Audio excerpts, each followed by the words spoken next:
Good morning, and thank you for joining us for another edition of Coffee with Tom and Joanne. I'm Joanne Taranto. And I'm Tom Matthews. And today we're continuing on our buyer series. And we're now up to talking about a home inspection. Right, so now you have written your offer, you have an accepted offer on a property. Yay! We're so excited. Yes. But now we got to move on to the next stage of the process. Which is a home inspection. So Mhm. typically we are trying to get a home inspection done in 3 to 7 days after an accepted offer. And for many of you who are watching this video right now, we know that we've been in an environment where friends and family members may have waived their home Mhm. inspection. But the market's constantly shifting, and we want to talk about the traditional process. So in the traditional process, you have a home inspection. And from writing our offer, we had put in an aggregate amount that you were willing to take on for repairs. But I want to just cover like what you see and what's covered in a home inspection. Mhm. So a home inspector is a generalist, and they're going to look at structural, mechanical, and electrical items of the home. They're going to walk around, make sure there's no signs of pests, and if there are, they're going to send in a pest inspector, and then they're going to test for radon gas.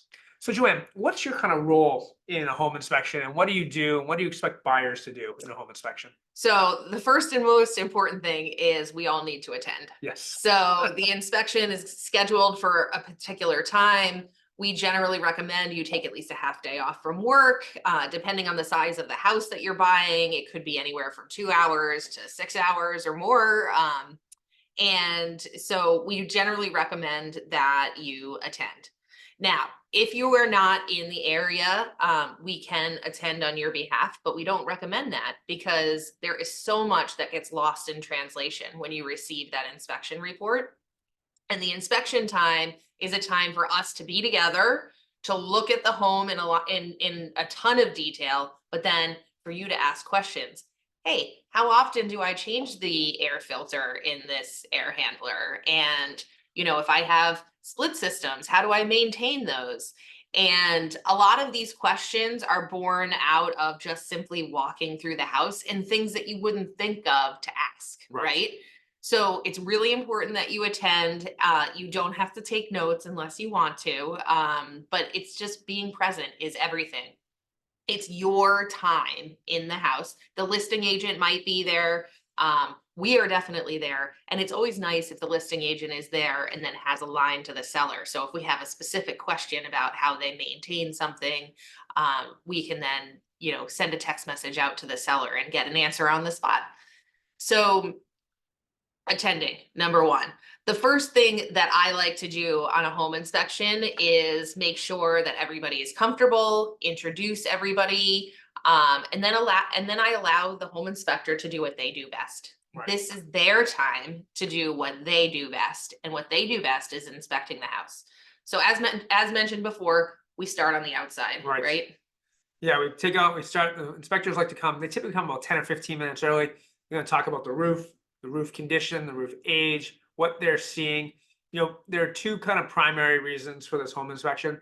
Number one is you want to kind of find your to-do list. Right. What are the items that you're going to want to maintain and work on during your home ownership? And what's more important than others, What's right? more important than others? And then the second thing is, are there any hidden defects that we didn't know about upon the time of running our offer that have to be done today? Mhm. That the seller's not going to take on, that you'll have to take on during your home ownership.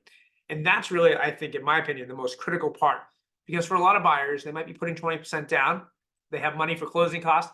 They have a little reserves, but they Mhm. don't have anything extra. And they can't take on that extra. And that's why this home inspection is so critical. So Mhm. you're on the outside, you're looking at the windows, you're looking at the sills, you're making sure the decks are attached to the house properly. Mhm. You're making sure the drainage looks proper, that the Mhm. gutters aren't full of debris and so forth. And the inspectors typically can spend anywhere from 15 minutes to an hour on the outside of the house, depending upon what they find. Right. Now, Joanne and I, we've been doing this for a long time. We do a thorough walkthrough. We're walking a buyer through the house. We're spending an hour with them. Mhm. So typically, we don't find any surprises on the outside. Typically, surprises happen in the basement Mhm. or in the attic. And so, Joanne, talk about, we go inside and we head to the basement. What is a home inspector doing that we can't do? The basement. This is where the heart of the home. It's not the kitchen, it's the basement. So we go downstairs, and first things first, the home inspector is going to get acclimated with the home, and they're going to look at a couple of different things. So they're going to turn on the heat. So they turn the heat on, boiler fires up. They're going to make sure that the boiler is working properly, heating all of the rooms. They are going to look at all the plumbing. Are there any areas where you can see leaking? Do you see corrosion on those pipes? Do you see past leaking that may have sealed itself? They're going to be looking at your supply lines and your drain lines. They're also going to be looking inside the electrical panel. So they're going to open up the front of the electrical panel, and they're going to look and make sure that there aren't more than one line going into each breaker. We would call that a double tap. Right. They're going to make sure that there's no water inside the panel. There are no mice or mice droppings inside the panel, and that everything looks proper and will represent, safety for you. Right. So all of the plumbing, the electrical, the mechanical, then the structural part. Yes. So the home inspector is going to go around the perimeter of the basement. This is hard to do when you have a finished basement. So if the basement is finished, you're limited in what you can see. And so you won't be able to see as much. But let's pretend the basement is unfinished. The home inspector will go around the entire sill plate of the house, poking, making sure that they don't see any termite damage, any rot from water, and a host of other things, droppings from vermin and so forth. So it's the basement takes a long time. It's the longest part of the inspection is doing the basement because there's so much to look at. Right. And at the same time, we're all, they're looking for signs of water intrusion, wood rot, any other issues that you may find, mold in a basement. They're going to be looking for all of these things during that time. Yeah, because as you're saying, when they're poking that sill plate, that's something that we can't do as a showing, even though we have our flashlight, because when you physically touch it. And Joanne and I have both been on inspections where they touch that sill and it goes right through it. Yeah. And all of a sudden you're like, whoa. Yep. And then they start poking around, and depending upon how big that is, you could have just had a small section where you come and have a contractor, they jack up the house, cut that little piece out and replace it, or you could have bigger ones. I remember Joanne telling a story of a house probably 15 or 20 years ago, and the main carrying beam, the inspector put the rod right through the main beam. Right, right through it. Right through it. And the inspector turned to Joanne and to the buyer and said, "Would you like to conclude this inspection?" Yes. And they had to, because the main structure, I mean, that was a $50,000 repair. So, the importance of a home inspection. So we're done with the basement. Everything checks out. We now go to the first floor. On the first floor, it's a little bit easier because what the home inspector is doing, they're testing appliances. They're going around, opening and closing windows, making sure they work. Checking Checking outlets, making sure you have ground fault protected outlets within 6 feet of water. So that's in your kitchen and bathrooms. Now, a home inspection is not a code inspection, right? Because code changes, but houses don't. So I was in an inspection recently of a 1900 house. There were no ground fault protected outlets by the kitchen or bathrooms. Right. And the inspector said, listen, when it's time to renovate, you should install these. It's not a must do, but it's a recommendation to the new code. So that's something to be mindful of when you're doing a home inspection, is that they are going to find things that are improper and potential safety hazards. But it doesn't mean you shouldn't buy the house. Right. It doesn't mean you need to renegotiate the deal. It just means that to bring it up to 2024, 2025, whatever year you see this video, modern standards, that the house needs to have these items to be in compliance. Right. And that's something that happens. So they do the whole first floor, they do the whole second floor. And this is a great time while the inspector is doing these somewhat mundane tasks for you, the buyer, to be measuring windows, measuring rooms, really falling in love with this house. We say it's like your third or fourth time to really fall in love with the house, and you're getting a lot of time at this property. And the next kind of big place where you find issues is the attic. Right. So what do you say about the attic, Joanne? So if it's possible, when we're showing you the house, we try to get inside the attic. So if there's a pull down stair ladder, we are definitely going in it on a showing, just to see what's up there. Right. But sometimes there's a scuttle hole, or the access is not as straightforward. You need a ladder, because there's not a pull down ladder. And in that scenario, sometimes we have to wait until we go to the inspection to find out what's in the attic. So the inspector is going to go up there most of the time I just let them go up on their own, Right. to start out with, and give them their space to really look around and follow their process. Right. And so what they're looking for is they're looking for signs of water. Obviously, we don't want any leaking roofs. So water intrusion, past or present. There are some areas that are more prone to water intrusion than others. So they're going to be checking those areas. They're going to be feeling the temperature up there, the airflow, looking at the ventilation that's in the space to see, can it be improved upon? Is it adequate? Another thing that they're going to be looking for is droppings from mice. So we live in the suburbs. It's not uncommon to have mouse droppings in your attic. I would say 10 out of 10 houses have mouse droppings somewhere. 10 out of 10.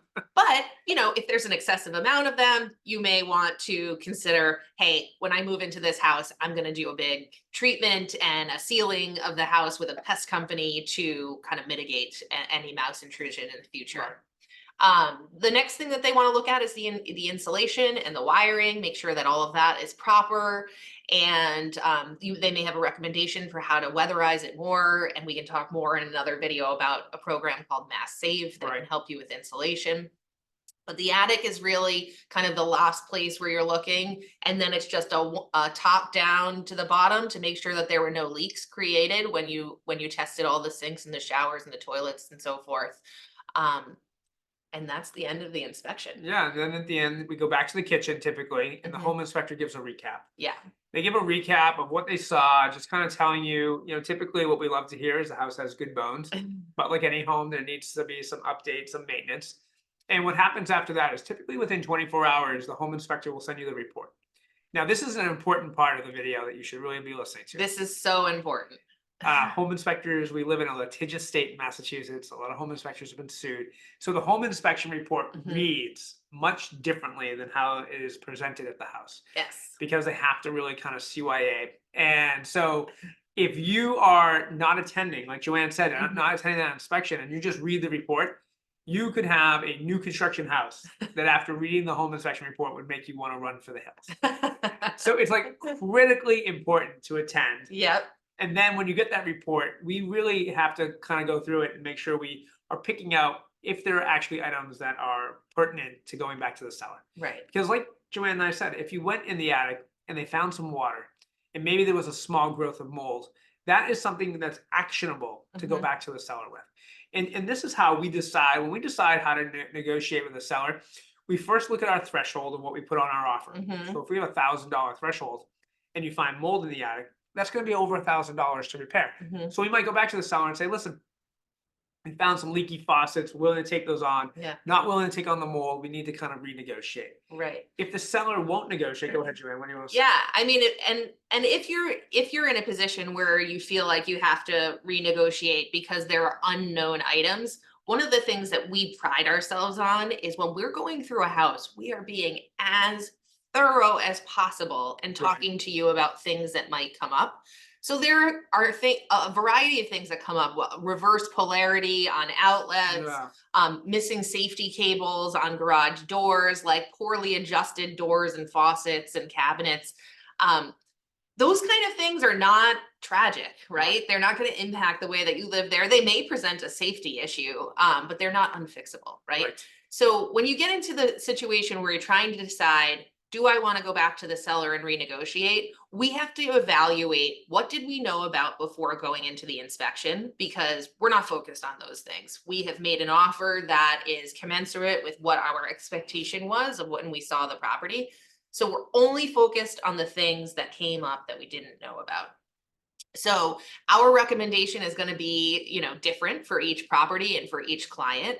But if you find yourself in that situation, it's important to understand that there are people on the other side of the transaction, and we are looking for a solution, not trying to create a win-lose scenario. Right. Win-win. So what we want to leave you with in this piece is that when you go through your inspection, it's important to attend, read the report, and then have a recap with us Yes. before we do it.